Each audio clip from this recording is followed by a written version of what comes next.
If you go back, let's look at July 1st, 1776. You have a fleet of ships coming into New York Harbor, 500 of them over an 8-week period of time with 50,000 men and support personnel. What is their mission?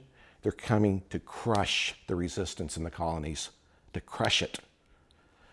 3 days later in Philadelphia, we have a group of 56 men.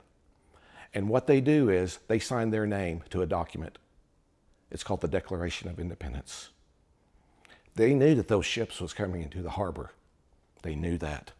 But yet they signed their names. Whenever they signed their names, they had just committed treason. Treason. Think about it. These were some of the richest men in their colonies with the most to lose.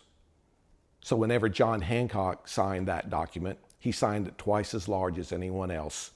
He was the governor of Massachusetts, the wealthiest man in Massachusetts. Whenever he signed it, it is said that he stated, "Now the king does not need spectacles to see my name, and he can double the bounty on my head." We should all be John Hancocks. We hold these truths to be self-evident, that all men are created equal. We are endowed by our Creator with certain unalienable rights. Among those are life, liberty, and the pursuit of happiness. To secure those rights, governments are instituted by men, securing their just authority or power from the consent of the governed. There are 4 important principles in that Declaration of Independence that I just quoted. The first one is we are all created equal in the eyes of God. But also, Lady Justice, there's a blindfold over her eyes. There's a reason for that, because we should all be treated equally under the law. Right now in the United States, that's not true. Secondly, we get our liberties, our rights from our Creator. We don't get our rights from government, federal government or state government. They're ours. They're innate. They're ours. We need to claim them. We need to exercise them. Governments are instituted by men. We are fortunate that whenever they did create the Constitution, they gave us a constitutional republic. We are not a democracy. We are a constitutional republic, and the Constitution is the law of the land.